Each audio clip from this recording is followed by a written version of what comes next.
contrat n'aura pas ça à faire, sinon il aurait été dans l'obligation de le faire. Donc tout ça aurait déjà été fait. Donc il arrivera, il aura toutes les bases de données, il n'y aura plus que les travaux à engager.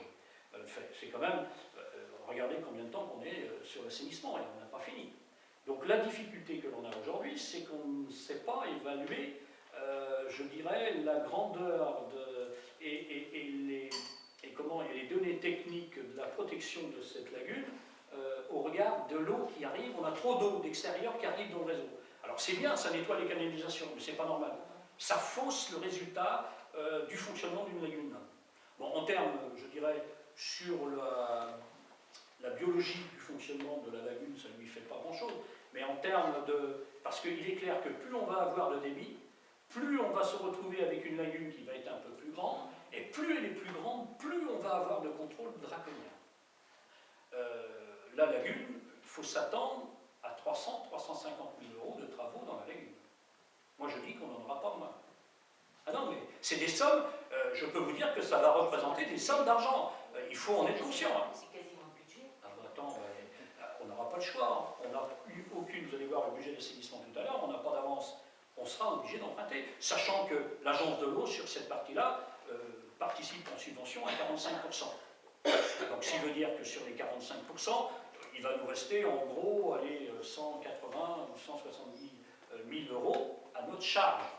Il faudra le faire en emprunt, sur 40 ans, mais il faudra aussi augmenter le prix de commande de l'assainissement, on n'aura pas le choix. Et on n'a pas compris Belmar dedans. Parce qu'on est en train de voir l'étude de Belmar pour que Belmar se raccorde au réseau collectif de la ville de Mamers. Oui, je sais, ça, on a bien compris. Ben oui, mais là-bas, on a pour à peu près 250 000 euros de travaux. En plus, eh oui. Alors on conditionne aujourd'hui, et c'est pour bien que vous compreniez, on conditionne le raccordement de Belmar. Aujourd'hui, ils sont en fosse septique. Nous, ça ne nous pose pas de problème. Jusqu'à aujourd'hui, tout Belmar fonctionne en fosse septique. Tous les gens, même les entreprises, en fosse septique. Donc là-dessus, c'est de l'assainissement autonome. On a conditionné la réalisation de raccordement de l'égout de Belmar sur Mamers à une seule condition, que le projet immobilier à Roussel voit le jour. Parce que, je veux dire, si on fait l'assainissement, c'est parce que lui, il arrive avec peut-être dans son projet, alors ce n'est qu'un projet, on ne sait pas si ça va se réaliser, mais à partir du moment où il est en train de travailler, on a l'obligation de tout mettre en œuvre pour que le projet puisse voir le jour. S'il ramène 150 personnes dans l'ensemble des logements qu'il va ramener, puisque je vous rappelle, il a un projet de 161 logements, si vous comptez à 2 personnes, vous voyez à peu près le nombre de personnes que vous allez ramener. Donc derrière, il va y avoir de l'assainissement derrière.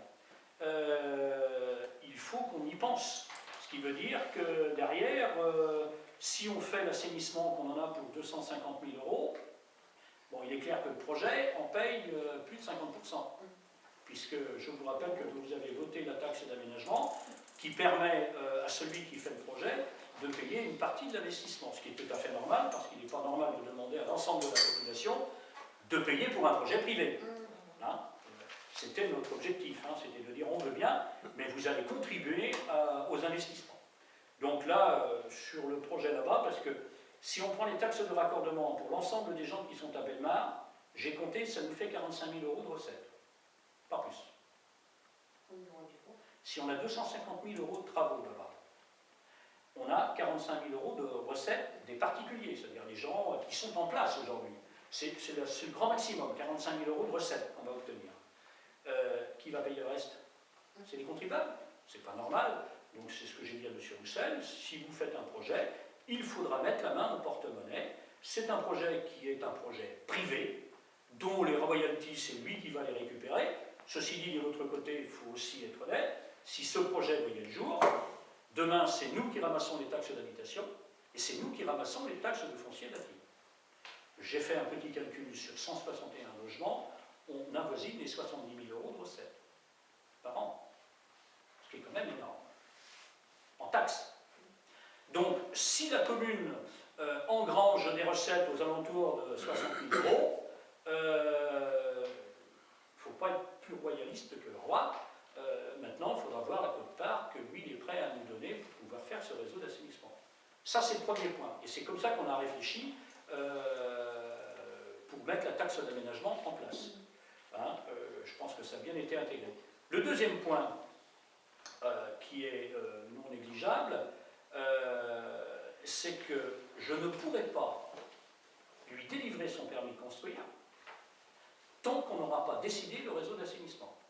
Vous voyez le risque.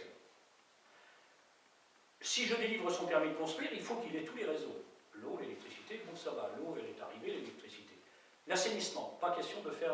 Il a fait une étude pour faire un assainissement autonome chez lui, hein, dans sa propriété, parce qu'il pourrait. C'est-à-dire qu'on lui dit, bah, vous ne vous raccordez pas au collectif et vous faites une... Il en a pour 250 000 euros. Ça lui coûte 250 000 euros pour faire une station d'assainissement chez lui, autonome. C'est-à-dire qu'il ne demande rien à personne. Avec un bac, enfin, il se débrouille, c'est là.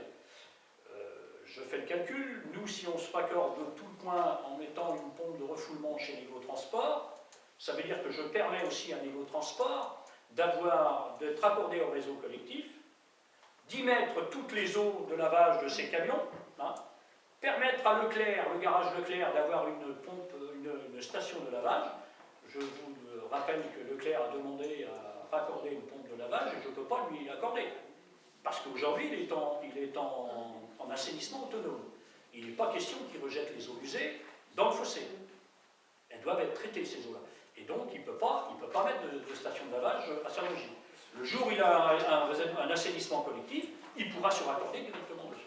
Donc là, le jour où ça va se faire, ça va arranger tous les professionnels. Hein, mais il est clair que la commune, si on fait 300 000 euros à la lagune, 250 000 euros, vous voyez, on est déjà rendu à 550 000 euros de dépenses. C'est pratiquement le budget de la commune de Saint-Longé. Et on n'y coupera pas. C'est-à-dire, quels que soient les élus demain, ils seront dans l'obligation de le faire. Ça, on n'a pas le choix. Donc là-dessus, il faut qu'on se soit bien clair. C'est un poste budgétaire qui va être énorme.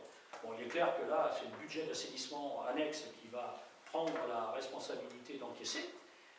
Ceci dit, derrière, il faudra certainement augmenter les tarifs d'assainissement, pas le choix, et puis faire un emprunt sur, peut-être sur 30 ans, mais est-ce que les banques vont prêter sur 30 ans, sur 40 ans?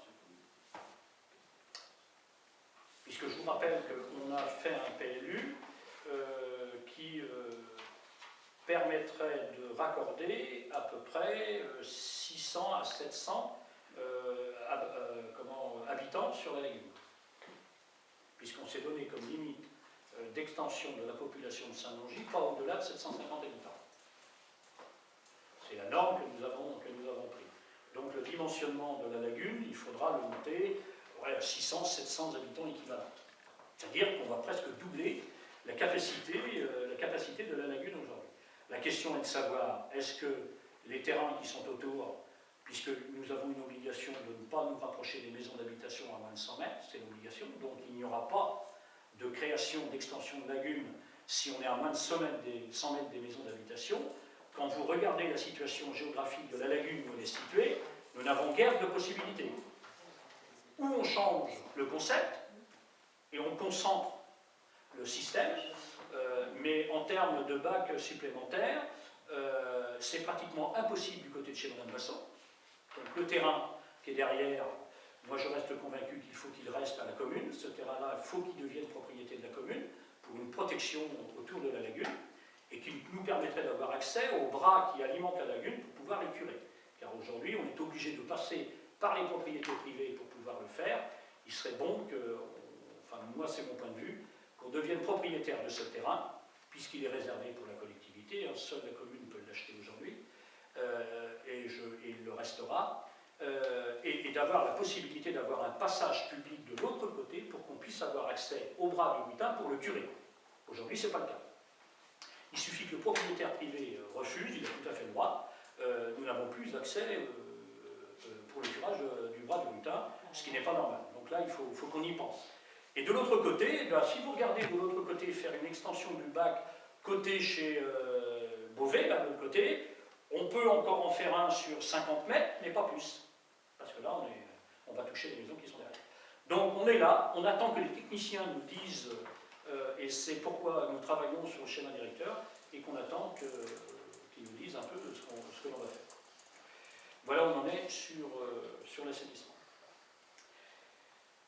Où j'en étais, les immobiliers, les frais d'études, donc ça c'est les frais d'études, les 13 000 là, on avait 1300, donc c'est tous les études des zones humides et du PLU, et, qui sont compris dedans, et nous avons rajouté